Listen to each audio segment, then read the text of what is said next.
چاہتا ہوں کہ وہ یہاں پہ تشریف لائیں گے. لٹرلی جب میں نے اسلام قبول کیا اور اسلام قبول کرنے کے بعد میرے راستے میں سب سے بڑی رکاوٹ بننے والی میری بانجی تھی. اچھا. ہاں جی. تو وہ اتنی رکاوٹ کہ میرے لیے بد دعائیں کیا کرتی تھی کہ یہ جس نے اسلام قبول کر لیا ہمارے ماموں جان نے اور ہمارے بچے بچیوں کو گمراہ کر رہے ہیں. تو لٹرلی اس کے میرے لیے دعائیں کیا کرتی تھی جولی اٹھا کے کہ اللہ سبحانہ تعالیٰ ان کو واپس عیسائیت میں لے آئی. یہ وہی تھی انہیں جنہوں نے خود بعد میں خود اسلام قبول کر لیا. اللہ سبحانہ تعالیٰ کی توفیق. الحمدللہ. کیونکہ انہوں نے جولیاں اٹھا کے شیخ صاحب میرے لیے بد دعائیں کی. میں نے جولیاں اٹھا کے ان کے لیے دعائیں کی اور بالآخر میری دعا ان کی دعا پہ غالب آ گئی. آپ تمام احباب کے سامنے تشریف لا رہی ہیں بیٹی چاند احمد اور 2 سے 3 منٹ میں یہ جو ہے وہ اپنی مختصر روادات آپ احباب کے سامنے پیش کریں گے. پورے انہماک کے ساتھ سماعت فرمائیے. السلام علیکم ورحمۃ اللہ وبرکاتہ. امید کرتی ہوں آپ سب بہن بھائی خیریت سے ہوں گے اور اللہ تعالیٰ ہم سب کے روزے ہمارے اعمال کو قبول فرمائے. میں نا بڑی روتلو ہوں تو اس لیے میری آواز شروع میں ہی رونے والی ہو جاتی ہے. ہاں میں وہی انسان ہوں جو وارث ماموں کے لیے بد دعائیں کرتی تھی، لیکن میں ابھی پیچھے ایک بچی کو بتا رہی تھی کہ وارث ماموں اپنی جھولی اٹھا کے راتوں کو دعائیں کرتے ہوتے تھے کہ چاند اسلام قبول کر لے. تو دعائیں کبھی رد نہیں جاتی. وہ دعائیں جو اللہ سے مانگی جاتی ہیں وہ دعائیں کبھی رد نہیں جاتی. میں نے اپنی 25 سالہ زندگی جو تھی وہ کرسچینٹی میں اچھی خاصی پریچنگ میں گزاری. میں چرچ میں پریچ کرتی تھی، کلام پیش کرتی تھی. ایک آپ کہہ لیں کہ کٹر مسیحی تھی میں، اور ایسی مسیحی تھی جو وارث ماموں کو یعنی بولنے نہیں دیتی تھی فیملی میں. جب مجھے پتہ چلتا تھا کہ آج وارث ماموں فلاں فیملی میں وزٹ کر کے گئے ہیں، میں اس گھر میں پہنچ جاتی تھی. اس سے پہلے کہ وارث ماموں کی بات ان کے ذہن پہ اثر کریں، مجھے خدا کا کلام پیش کرنا ہے، ان کے گھر پہ جا کے دعا کرنی ہے تاکہ شیطان اپنا کام نہ کرے. بیکاز میرے نزدیک وارث ماموں جو کام کر رہے تھے وہ شیطان کا کام تھا، کیونکہ وہ خداوند سے دور کر رہے تھے میرے لوگوں کو.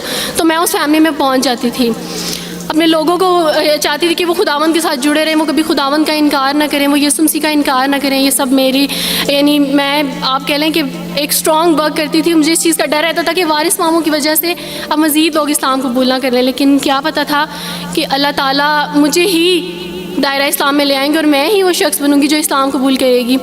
CSS کر رہی تھی، میں نے BA کمپلیٹ کیا اپنا، اور اس کے بعد میں CSS کر رہی تھی. اس کے دوران اللہ تعالیٰ نے مجھے یہ توفیق دی کہ اسٹڈی آف ڈفرینٹ ریلیجنس کی کتاب پڑھنے کے دوران یہ سبجیکٹ جب میں پڑھ رہی تھی تو مجھے پتہ چلا کہ اسلام ہی خوبصورت مذہب ہے. اچھا آپ یقین جانیں وارث ماموں رمضان میں قرآن پاک ڈسٹریبیوٹ کرتے تھے اور راشن دیتے تھے. تو میرے بھائی کے ایک جہاں ڈیوٹی کرتے ہیں وہاں ایک انکل تھے، گارڈ تھے، ان کے لیے قرآن پاک لے کے ان سے رکھا ہوا تھا اور راشن بھی لے کے رکھا ہوا تھا. اور میں اس قرآن پاک کو نا چھپا کے اپنی سیف میں رکھتی تھی اور ڈرتی تھی کہ کسی دن میں اس کو کھول نہ لوں. اکثر 1-2 دفعہ پکڑا کہ کھول کے دیکھوں تو صحیح، کوئی نہ کوئی غلطی تو ہوگی نا اس قرآن میں بھی. یہ تو بڑی باتیں کرتے ہیں بائبل کے بارے میں، کچھ نہ کچھ تو ہوگا. لیکن اب یقین جانے ایک ڈر تھا کہ جس دن میں نے اس قرآن کو پڑھا میں اس قرآن کو اپنا دل دے بیٹھوں گی. اور وہی ہوا کہ جب میں نے قرآن پڑھا تو میں اس پر ایمان لائے بغیر نہیں رہ سکی. ایک رات وارث ماموں کو کال کی اور ان سے کہا کہ 2 بجے کا لگ بھگ ٹائم تھا، اور ان سے کہا کہ وارث ماموں مجھے آپ سے ضروری بات کرنی ہے. تو انہوں نے کہا کہ کیا بات ہے بیٹی، کوئی زندگی موت کی بات ہے؟ تو میں نے کہا کہ ایسے ہی سمجھ لیں، میں رو رہی تھی. تو انہوں نے کہا کہ سب خیریت ہے. تو میں نے ان سے کہا کہ بس بغیر کچھ کہے آپ مجھے کلمہ پڑھا دیں وارث ماموں. اور وارث ماموں اور میں بالکل خاموش تھے. یعنی وارث ماموں کہتے ہیں کہ اس وقت مجھے لگا کہ جیسے میرا دل پھٹ جائے گا. مجھے یقین نہیں آ رہا تھا اپنے کانوں پہ کہ وہ جو سب سے بڑی رکاوٹ تھی وہ مجھے خود کہہ گیا کہ مجھے کلمہ پڑھا دیں. اور میں نے ان سے 5 منٹ کا یعنی اسپیس لی کال پہ، اور 5 منٹ میں نے دعا کی. لیکن اس کے بعد میں نے کہا کہ اگر میں حق پہ ہوں، سچ پہ ہوں، تو بس پھر خداوند اس کو ہو لینے دے. اور وہی ہوا، میں نے اسلام قبول کیا اور سوچا تھا کہ CSS کمپلیٹ کرنے کے بعد فیملی میں اناؤنس کروں گی. لیکن اللہ تعالیٰ نے کچھ اور منصوبے بنائے ہوتے ہیں، انسان کے کچھ اور منصوبے ہوتے ہیں. آپ یقین جانے میری فیملی کو جلدی پتہ چل گیا. ایک رات میرے بابا نے وارث ماموں کو گھر بلایا اور ان سے کہا کہ ہم چاند کی شادی کرنا چاہتے ہیں، آپ اس سے پوچھ دیں کہ اگر کسی کو پسند کرتے ہو تو ہم اس کی شادی اس سے کر دیں، ہم جو ہے نا وہ اس کی مرضی کے خلاف نہیں جائیں گے. تو میں نے ان سے کہا کہ آپ ایسا نہیں کر پائیں گے. انہوں نے کہا کہ نہیں ہم کر سکتے ہیں. مجھے یہ تھا کہ مجھے پچھتاوا نہ رہے کہ میں نے شاید اس دن پاپا سے بات کرتی تو پاپا مان جاتے. تو میں نے ان سے کہا کہ پاپا میں ایک مسلمان مرد سے شادی کروں گی، آپ ایسا میرے لیے کر سکتے ہیں؟ اگر آپ کسی مسلمان سے میری شادی کریں گے تو ٹھیک ہے، میں شادی کرنے کے لیے تیار ہوں. میری گھر میں ایک سناٹا چھا گیا. اور اس خاموشی کے بعد جو ہے یعنی سب فیملی والے رونے شروع ہو گئے. انہوں نے کہا کہ آپ اپنے مذہب میں واپس آ جاؤ. لیکن یہ ہے کہ میں دین اسلام قبول کر چکی تھی. آپ یقین جانیں جس طرح لوگ مختلف ہیں اسی طرح ان کے مسائل بھی مختلف ہیں. مجھے مینٹلی بے انتہا ٹارچر کیا گیا. مینٹلی مجھے یعنی اس چیز کا احساس دلوایا گیا کہ ماما پاپا روتے ہیں. میرے پاپا نے آپ یقین جانیں خود کو پھانسی لگانے کی کوشش کی میری آنکھوں کے سامنے. میری ماما نے خود پہ پیٹرول ڈال دیا اور خود کو جلانے کی کوشش کی میری آنکھوں کے سامنے. اور میں اپنے روم میں بیٹھی یہ کہتی تھی کہ اللہ اگر میں حق پہ ہوں نا تو میری فیملی کو کچھ نہیں ہونا چاہیے. پھر بہرحال مجھے میری فیملی سے نکال دیا گیا یہ اس ڈر سے کہ میری وجہ سے دوسرے بہن بھائی بھی اس راہ پہ نہ چلے جائیں. اور وارث ماموں کو بلا کے مجھے گھر بھیج دیا گیا, ان کے گھر بھیج دیا گیا.